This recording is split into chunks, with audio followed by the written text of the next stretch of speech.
Joining us right now, the shortstop for your Oakland A's, Marcus Semien from across the country.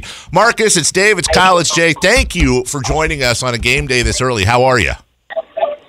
I'm doing great. How you guys doing?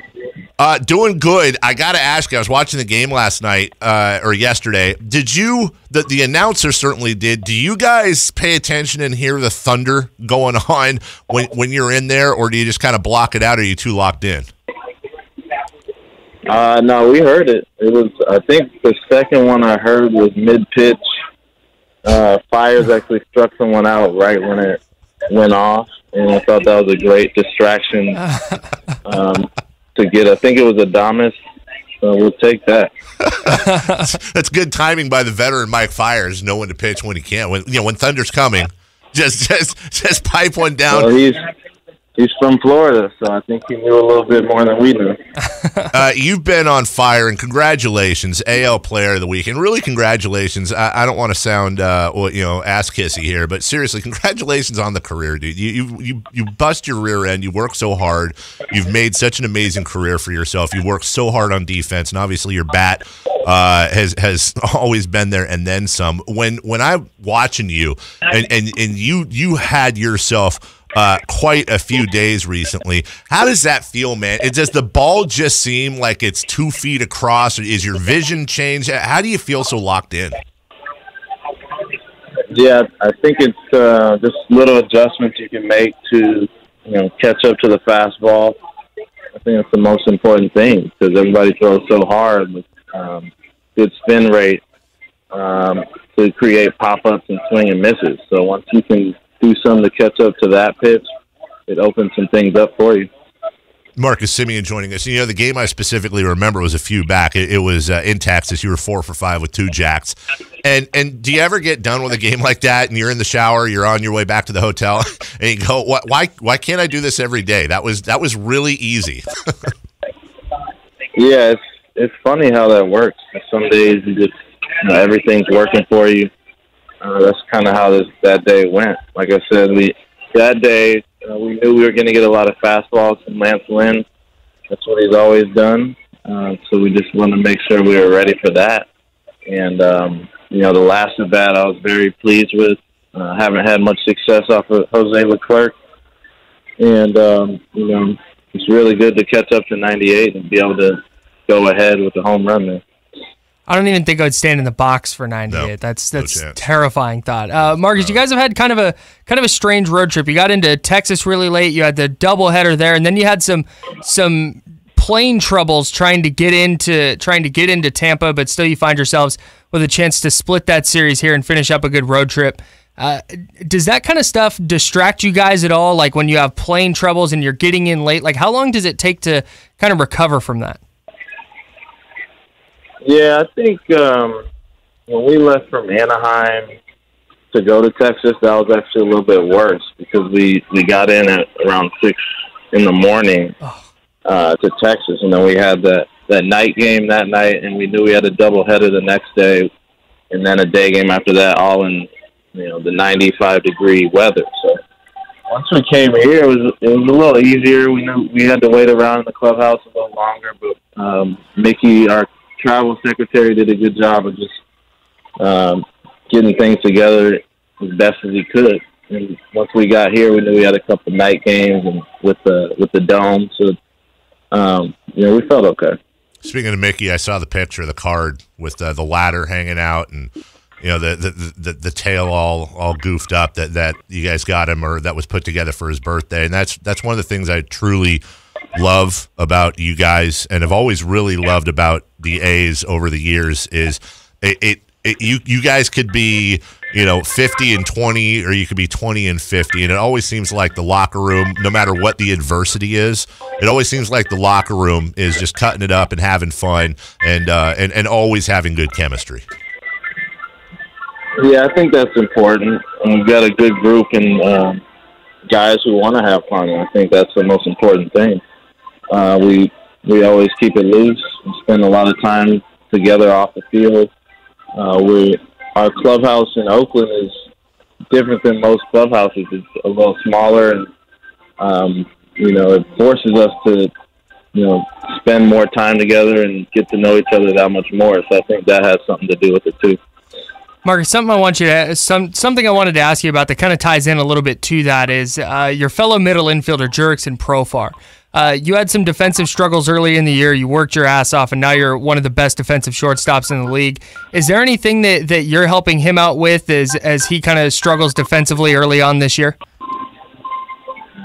Yeah, I think when we went to Boston this year, he started to find a good routine with early work and just getting more reps in. I think he just needs more reps at second base because he's been playing all over before this, with Texas. So he's at one spot now, and he's got to put in a little bit extra work sometimes when you're at a position you haven't played every day, especially at the highest level.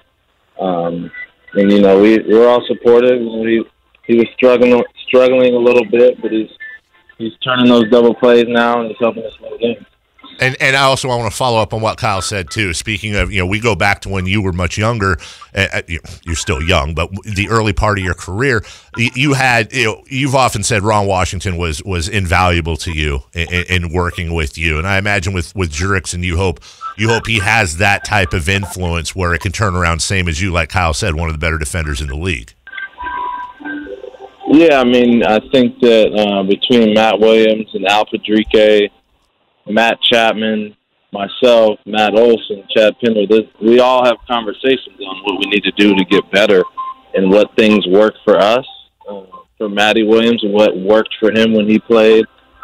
He was a great third baseman. He could really throw the ball with some accuracy. So that's mostly what they've been working on. And it's not just coaches. You got to talk to your teammates because we're the ones out there doing it every day. And sometimes you find something that just clicks right away and helps you out. Talking with A's shortstop Marcus Semien. Marcus, I know you're a Bay Area guy. You went to Cal. You still following the Warriors at all on their run through the finals? Yeah, we got to watch the last game a little bit, just probably the second half. But most of those games we've been playing too. So it'll be nice to have our day off on Thursday, tomorrow, and be able to watch the Warriors. And we're having a fun interview here, and I'm certainly not trying to put you in a corner. So I want to keep this really light, but we're a couple of dumb sports guys. You're a professional athlete, and obviously you are aware of Kevin Durant and the controversy, and should he have played or should he have not have played. I'm not going to ask you to comment on that, but I will ask you, you're a pro, if you have an injury or you want to go out and play, how much of it should be, in your opinion, how much of it should be up to Marcus Semien, whether he goes out there, and how much do you have to trust your training staff to maybe shut down your competitive fire? Yeah, that's a tough one because that's a career-changing injury. Now, if a trainer or doctor told me that if I played and I had a chance of tearing my Achilles, I don't know if I would have played. Yeah. Because that's a career-changing injury. I hope that he recovers quick, but I think Durant was on his way to becoming maybe the all-time scoring leader, possibly, if he stayed healthy. Now, this year or year and a half that he has is going to slow that down. If they win a championship and he did contribute in the last game to help them win, maybe it's worth it, but it's a career-changing injury, so it's kind of a tough one to swallow.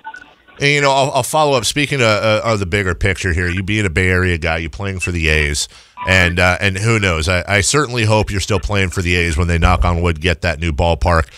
But how interesting is it, and almost not as a role model level, Marcus, but I would imagine you take great pride in the fact the Warriors are going to be in San Francisco next year. The Raiders are going to be in Las Vegas a year from now. The A's are all that's left is standing at Oakland, and Oakland gets that bad rap. How much pride do you take in being eventually that one remaining franchise in Oakland? I take a lot of pride in it. As a professional sports team, you want to make an impact on your community. A lot of kids in Oakland look up to that professional team. That's us. We want to make sure that we're here and we have a nice place for young people and families and people who love baseball to come watch, come be entertained by the sport of baseball. And that's what we want to do. AL Player of the Week, Marcus Semien, also Oakland A's shortstop, joining us right now. Marcus, I got to ask, I'm pretty sure this is your first Player of the Week award. Is there something that your teammates do for you? Did one of the veteran guys take you out for dinner, or have they been ribbing you, giving you a hard time about it? Like, was there anything that goes on in the locker room when you win something like that? No, not really. You know, it's been pretty much the same. Everybody congratulated me, but we know that there's still a lot more baseball to play and important games here in Tampa to be played. And, we're just kind of looking at the schedule and seeing where we were last year at this time. Pretty similar records, and we want to get hot like we did last year because that was a lot of fun. You mentioned last year, and I wanted to ask you about that. Is that something that you guys are now looking back on? It's mostly the same group as a season ago. You're looking and going, guys, we made a run right around this time last year. Is that something that you guys were able to draw confidence from? Yeah, I think so. I mean, the big part last year was the additions we made around this time. I think Edwin came up, and then we got Fires the next month. And I think we have reinforcements coming with the young guys, Puck and Lizardo, hopefully. So pretty similar situation there, just adding reinforcements. And, those guys are going to be good, so I'm excited to see what they can bring for us. Hey, are you at a circus? It sounds like a carousel in the background. I feel like that's ballpark music, but it sounds like one of those horse carousels in the background. Yeah, I am in the Tropicana Field. That's what they got going here to get everybody ready for this game. So, not the greatest music, but we'll take it. Hey, it's a party at the Trop this morning. To Jay's point, when you win the AL Player of the Week award, I want to ask you about the money aspect or whether there's anything there, but I've never known this. Like, do you get a certificate? Do you get a frame, something, a ribbon, a trophy? A gift certificate, anything. Yeah, some free watch? No, man. Nobody. If that's supposed to happen, they haven't told me. I'm going to ask them. As of now, I've earned more off-speed pitches this week, probably. That's the only thing I've gotten. Yeah, do you introduce yourself as, hello, reigning AL Player of the Week, Marcus Semien? I would do that, personally. Nah, you gotta stay humble. You try and win it again. Usually, of course. I think that if we get all of our lineup clicking at the same time, we can go on a run, and that's what we're trying to do. It seems like myself and Chappie have been on and off. I've been off, he's been on. I've been on, he's been off. So once we get the top of the order clicking together, I think we're going to run here. Do you like hitting out of that leadoff spot? It's tough. That first at bat usually it's a grind, but you want to try and see some pitches. My thing has been, if we're facing an opener, treat it like it's a late inning at bat. Like last night, I swung first pitch. But if it's a starter, just work him in, get his pitch count up, and let the guys see what he has to offer. And then you mentioned that you expect to see more breaking balls. Is that something that you kind of start to anticipate right away and try and adjust early, or do you wait to make that adjustment until you start seeing more breaking balls, more off-speed pitches? I think it depends on the team you're facing or the catcher that's catching. You always have your percentages of the guy throws, and you know what his trends are. So I think it's more important in the hitter's count to know that, hey, he might try and flip a breaking ball in instead of just swinging all out for a fastball. Just kind of being more cerebral that way and knowing the situation so that you can put together a good quality big league at bat. That's Marcus Semien, your AL Player of the Week. You can do what I did. Just go to Google and Google Marcus Semien. Remember, it's Semien, and you can vote for him for the upcoming All-Star Game. You can vote through June 21st during the first round, and I just clicked it right there. Voted for Marcus Semien as your as an AL All-Star. Well, you got to do that, man. Come on, he deserves it, and he's got a big game today against the very good Tampa Bay Rays, and we have that coverage starting at 8:45, so just under an hour. So we're going to let you go because we know you actually, have a baseball game to do. But we always appreciate your time. We always appreciate you hanging out with us, Marcus. Yeah, thank you for having me. Appreciate the vote. All right. Thanks, Marcus. Appreciate it, buddy. Take care. You're listening to The Drive.